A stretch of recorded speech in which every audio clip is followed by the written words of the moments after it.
gloire au Père, au Fils et au Saint-Esprit, comme il était au commencement, ainsi il est maintenant, et il en sera toujours de même jusqu'à l'éternité. Amen. Jéhovah, Jésus-Christ, Saint-Michel, ô Éternel, le Dieu vivant, l'Éternel, le Dieu de gloire, c'est au nom de Jésus-Christ que nous te disons merci pour la vie que tu nous donnes et pour cette opportunité que tu nous as faite de lever la voix vers toi et de parler en ton nom.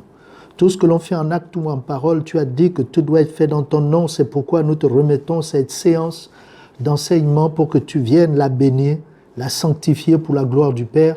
Au nom de Jésus-Christ, Amen, Amen, Amen, au nom de notre Seigneur Jésus-Christ. Alléluia, Alléluia, Alléluia. Que la paix et la grâce du Seigneur Jésus-Christ demeurent en tout un chacun. Pour ce dimanche, comme lecture, le siège international a programmé pour nous dans la première lecture le livre de Lévitique en son chapitre 23, le verset 4 au verset 14, et comme deuxième lecture tirée du Nouveau Testament, l'évangile de Jean en son chapitre 4, le verset 34 au verset 38. Ces deux lectures nous font ressortir deux révélations spirituelles qui traitent de la moisson. En effet, le point commun qu'ils ont, nous le voyons dans la première lecture, le verset 10 au verset 11, et dans la deuxième lecture, le verset 36. Ces deux lectures nous font ressortir le concept de la moisson. Moïse, dans la première lecture, l'a défini comme un temps de fête, un temps de réjouissance et un temps pour approcher Dieu. Alors que dans la deuxième lecture, le Seigneur Jésus-Christ, dans son enseignement, a révélé la moisson comme un temps de réjouissance et d'approche de Dieu pour recevoir le salaire de la vie éternelle.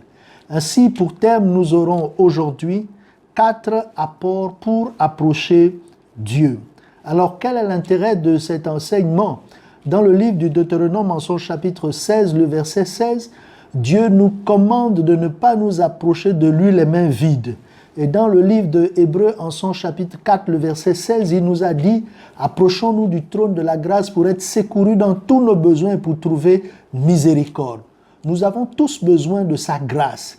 Et il nous a montré, le Seigneur, une voie par excellence pour l'approcher, l'approche par les apports. Alors, quels sont ces apports? Le premier apport qui ressort de la première lecture est tiré du verset 10 qui nous parle d'approcher l'Éternel, le Dieu Tout-Puissant, avec les prémices de son revenu.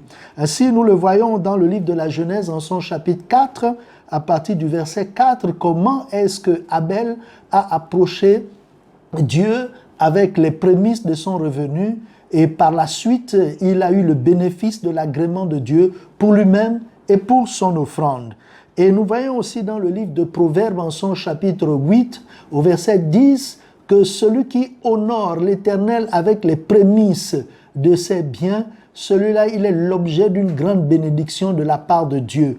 Tout comme Caïn et Abel, qui étaient proches de Dieu pour recevoir sa bénédiction, l'est aussi toutes ces personnes qui honorent l'Éternel avec leurs prémices. Ainsi, beaucoup de gens ne pratiquent pas la règle des prémices parce qu'ils ne sont pas instruits sur le fond même de la chose. Le livre de Romains, en son chapitre 11, le verset 16, nous enseigne que si les prémices sont saints, le reste sera sanctifié et béni. C'est pourquoi le Seigneur Jésus-Christ, dans 1 Corinthiens 15, le verset 20, s'est offert lui-même comme les prémices afin de pouvoir sanctifier, consacrer et bénir toutes ces personnes qui suivront sa voie. Que l'Éternel Dieu Tout-Puissant veuille nous bénir et nous garantir la sécurité de nos avoirs. Et nous verrons aussi au verset 13 qu'on peut approcher l'Éternel avec des offrandes qui sont instituées. C'est ce que le verset 13 nous a dit, des offrandes qui ont été ordonnées.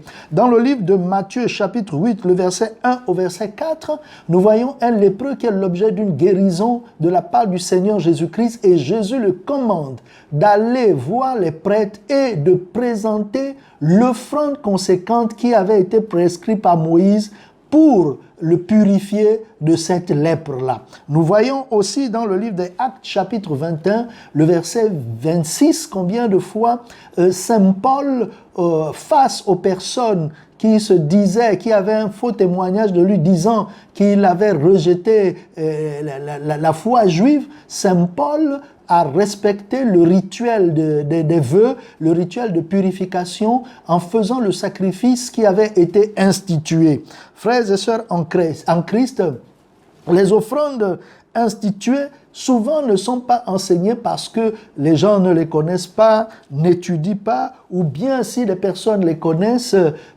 certainement sont animées par des mauvaises dispositions pour ne pas faire toutes ces offrandes-là. Il nous appartient donc de nous appliquer le cœur à rechercher l'Éternel par la lecture, par la prière, comme le fit Esdras en son chapitre 7 au verset 10.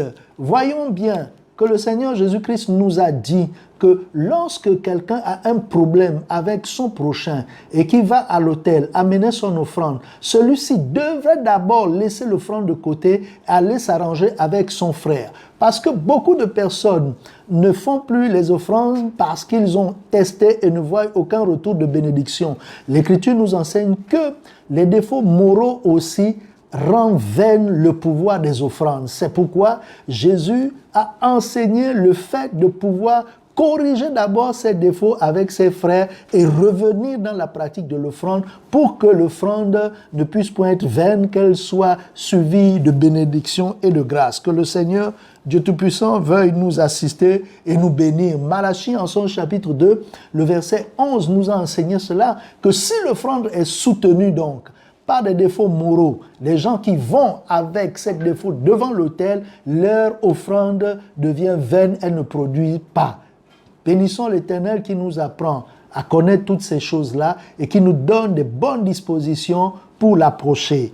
Le troisième élément qui nous est donné ressort dans le verset 35, car nous savons que, aussi vrai qu'il y a une moisson des avoirs de l'homme par rapport à son activité lucrative, il y a aussi la moisson des œuvres de l'homme par rapport à son travail intérieur. Ainsi, lorsque l'homme s'approche de Dieu, il doit également venir avec certaines dispositions morales, avec un certain caractère. Et l'Écriture nous a montré dans le verset 35, dans la deuxième lecture, le fait de s'approcher du Créateur, de s'approcher de Dieu avec un esprit de maturité, car il a dit, les champs sont déjà blancs, ils mûrissent, prêts pour la moisson.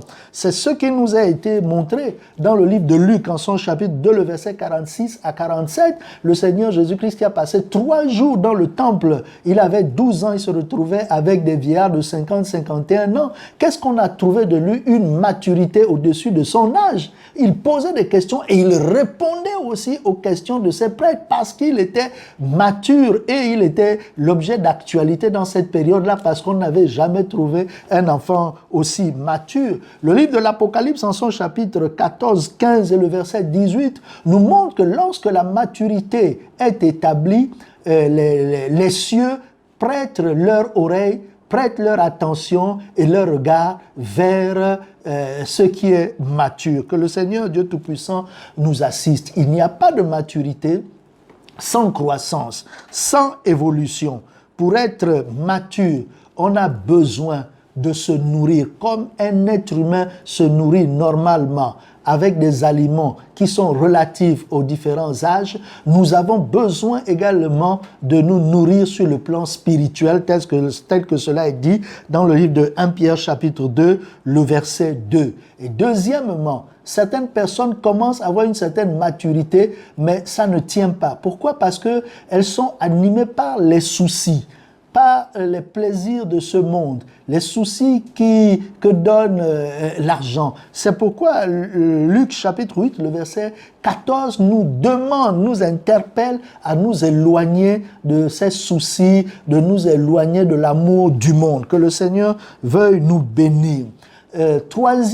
Quatrième apport d'autant pour moi, nous le verrons au verset 36, il faut se présenter devant Dieu avec le fruit de l'esprit. C'est ce que Dieu veut voir, c'est ce qui attire Dieu dans la vie d'un homme. Le psaume 92, le verset 13 à 16, nous montre combien de fois le juste est proche de Dieu parce qu'il connaît une certaine croissance de la part de Dieu. Il évolue dans les parvis de l'Éternel, dans les espaces de l'Éternel, et il est rempli de bénédictions et de joie. Alors que Jude, au verset 12, Jude, c'est le livre qui précède l'Apocalypse, il n'y a qu'une seule page, il est écrit que ceux-là, les croyants qui ne comportent aucun fruit, qui sont stériles, ceux-là sont rejetés par l'Éternel, sont éloignés de lui et n'ont part à aucune grâce, à aucune bénédiction. L'être humain est assimilé à un arbre. C'est le Saint-Esprit qui vit en lui, qui produit le fruit, car il est appelé le fruit de l'Esprit, selon Galates chapitre 5, le verset 19. Ce n'est pas l'homme lui-même qui produit le fruit, mais c'est l'Esprit de Dieu en lui qui produit ce fruit-là. C'est pourquoi nous devons demander l'Esprit de Dieu qui est une grâce pour l'humanité. Et le Seigneur Jésus-Christ nous a dit dans le livre de Luc 11, verset 13, que si nous n'avons pas l'Esprit de Dieu, nous devons le demander, car méchants comme nous sommes tous les humains, lorsque nos enfants nous demandent du pain, on ne leur donne pas à la place le serpent. Mais combien de fois le Père ne donnera-t-il pas l'Esprit aux personnes qui les lui demandent? Il y a des personnes qui sont animées par l'Esprit de Dieu, mais cet Esprit ne produit pas le fruit. Pourquoi? Parce que l'Esprit s'est certainement attristé par le comportement dont nous sommes l'objet. C'est pourquoi le livre d'Éphésiens 4, verset 30 a dit « N'attristez pas le Saint-Esprit de Dieu ». Et dans 1 Thessaloniciens, chapitre 5, le verset 19, il nous a été dit « N'éteignez pas l'Esprit de Dieu ». Si l'Esprit n'est pas actif, c'est tout à fait normal qu'il ne produise pas aussi le fruit en nous. Il y a ceux-là qui commencent à produire un peu de fruits, mais ils ne connaissent pas un domaine fructueux quant aux fruits attendus, parce qu'ils ne sont pas émondés. Il faut se donner au Christ pour que celui-là vienne nettoyer totalement l'individu pour qu'il soit très productif, tel que cela est dit dans Jean chapitre 15, le verset 2. Frères et sœurs en Christ, nous sommes à terme de cette prédication. Nous remercions Dieu pour son soutien. Aujourd'hui, nous avons vu, selon que les Écritures nous l'ont montré, 4 apports pour approcher Dieu. Il s'agissait l'apport des prémices de son revenu. Il s'agissait l'apport des offrandes qui sont instituées. Il s'agissait de se présenter devant Dieu avec un esprit de maturité. Quatrièmement, il s'agissait de se présenter devant Dieu avec le fruit de l'esprit. C'est ce que nous ferons si Dieu le veut et si nous-mêmes également nous avons la volonté. Que Dieu vous bénisse pour la gloire du Père, au nom de Jésus-Christ. Amen. Gloire au Père, au Fils et au Saint-Esprit, comme il était au commencement, ainsi il est maintenant, il en sera toujours de même jusqu'à l'éternité. Amen. Jéhovah, Jésus-Christ, Saint-Michel, ô Dieu vivant, l'Éternel, le Dieu de gloire, nous te disons merci pour ces moments que tu nous as fait passer ensemble. Aussi, nous te demandons de te souvenir de ton alliance manifestée au travers de ta croix. Permets donc que la plus insondable des forces du Saint-Esprit vienne au milieu de nous, afin de nous sanctifier et de nous disposer, Seigneur, à ton œuvre. Permets également, sois sanctifié et restauré toutes ces personnes qui sont à l'écoute de ta parole, pour la gloire du Père, au nom de Jésus-Christ. Amen, amen, amen, au nom de notre Seigneur Jésus-Christ.